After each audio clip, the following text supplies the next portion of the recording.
students, today we are going to discuss about assessment in education. Before going to the details, first we will have a look at the definition of assessment. According to Irwin, assessment is a systematic basis for making inferences about the learning and development of students, the process of designing, collecting, analyzing, interpreting, and using information to increase students' learning and development. You may all heard about the term measurement. What is the difference between measurement and assessment? The term measurement is limited to quantitative description of students, but assessment is a general term that includes the full range of procedures used to gain information about students' learning and formation of value judgment concerning learning progress. Now we will discuss about the functions of assessment. They are: it motivates the students to learn, it monitor, assist and improve learning through constructive feedback, it provides feedback to the teachers regarding their teaching and thus they can make necessary changes in their teaching. It helps to identify the abilities and talents of the student. It helps in screening of students for various activities. It helps in diagnosing the weakness of the students and hence providing necessary feedback and remedial measures. It helps to provide grades and ranks for students. It helps to evaluate the standard of the entire instructional program. We have already discussed about the term assessment and its functions. Now we will move on to the next topic, the different types of assessment. Assessment procedures are classified in terms of their function in the classroom. One such classification is as follows. Among these, the first one is formative assessment. It is that assessment which provides feedback and information during the instructional process or which is conducted along the teaching learning process. Now, the next assessment is summative assessment. The term summative refers to assigning a grade for students' achievement at the end of a term, course or instructional program. It takes place after the learning have been completed. Next type is diagnostic assessment. It is a type of assessment conducted to find out the underlying cause of weaknesses of students in learning prior to instruction in order to prepare students for higher level of achievement. This is closely related to formative type. Next type of assessment is criterion referenced assessment. This is a process of evaluating the learning of students against a set of pre-specified quality or criteria without reference to the achievement of others. Now we will move on to the next type of assessment called norm referenced assessment. This is an assessment that is based on comparing the relative performances of individual within the group being tested or by comparing their performance that of others of similar age group, experience and background. The next type is continuous and comprehensive assessment. The term continuous indicates regularity of the assessment and comprehensive indicates the inclusion of both scholastic and co-scholastic aspects of the learner. So, this type of assessment is defined as the assessment that spreads over the entire span of education, which covering the intellectual, emotional and physical aspects of the learner. Next is placement assessment. The goal of placement assessment is to determine for each student the position in the instructional sequence and the mode of instruction that is most beneficial. In addition to the above mentioned types of assessment, we should also aware of the assessment practices and trends that are using nowadays. These comes under the category recent trends in assessment.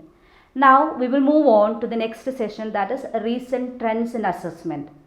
Grading is a recent trend in assessment. In grading, the students are categorized into a few ability groups on the basis of their proficiency, and it involves the use of a set of specified symbols or numerals which ought to be clearly understood by the teachers, parents and other stakeholders. Mainly, grading can be done in two different ways. They are direct grading and indirect grading.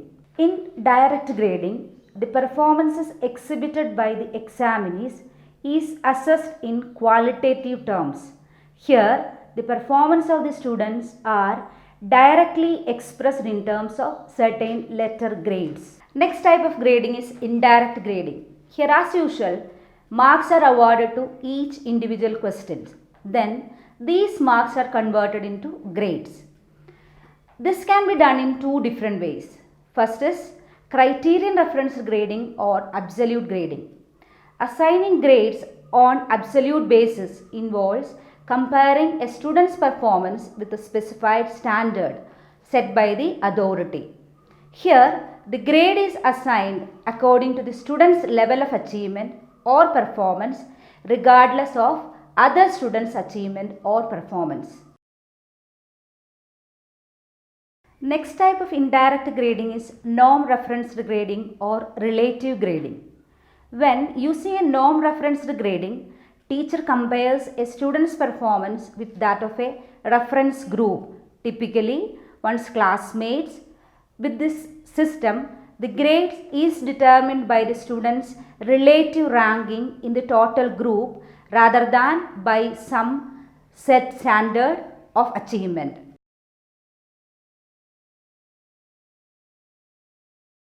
The next recent trend in assessment is open book examination. What is an open book examination? An open book examination is an examination given in a course where you are allowed to use certain resources during the test. This is suitable to teaching programs that aim at developing the critical and creative thinking of the learner. Generally, there are two types of open book exams: restricted type and unrestricted type. In restricted type exam, the materials is restricted to specific documents such as single set of notebooks or a single textbook. In an unrestricted exam, there is no limit on the documents to be brought into the examination room. The most popular recent trend in assessment is online assessment.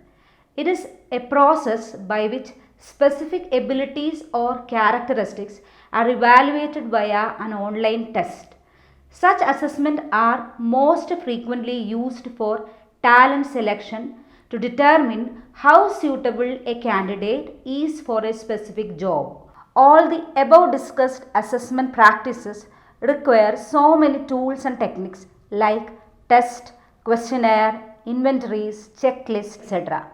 Among these, the tools are to be prepared scientifically and should possess certain qualities. Now, we will move on to the different qualities required for a good evaluation tool. The first and foremost quality required for a good assessment tool is called validity. The validity of an assessment tool is the degree that it measures what it was intended to measure. There are various types of validity.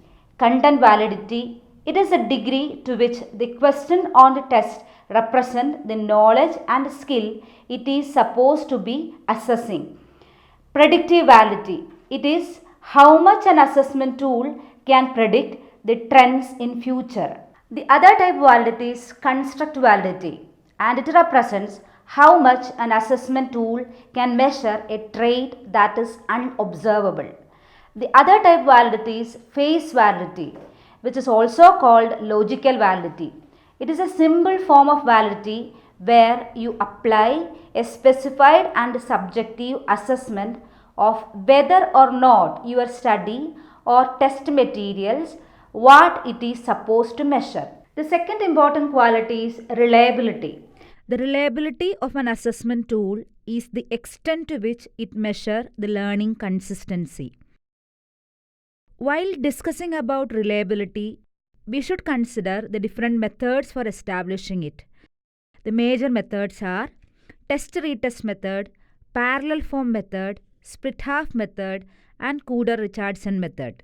To establish reliability by means of the test-retest method, the same test is administered twice to the same group of pupils with a given time interval between the two administration of the test. The resulting test scores are correlated and the correlation coefficient provide a measure of reliability. Estimating reliability by means of parallel form method involves the use of two different equivalent forms of the test. Parallel form reliability is also known as alternative form of reliability or equivalent form of reliability or comparable form of reliability. In this method, two parallel or equivalent forms of a test are used. One form of the test is administered on the students and on finishing immediately another form of the test supplied to the same group. The scores thus obtained are correlated and which gives the estimate of reliability. In split-half method, the test is administered once on the sample and it is the most appropriate method for homogeneous tests. This method provides the internal consistency of test scores. After administering the test, it is divided into two comparable or similar halves. After obtaining the two set of scores on odd and even numbers of test items, coefficient of correlation is calculated. Cooder-Richardson reliability or inter-item consistency is a method based on single administration. It is based on consistency of responses to all items. The most common way for finding the inter-item consistency is through the formula developed by Cooder and Richardson. That's all about the quality reliability. Now we will discuss about the third quality, practicability. Practicability is the extent to which the assessment tools and procedures are easy to use. That is, a practicable tool is an economic tool in terms of time, money and effort of the evaluator.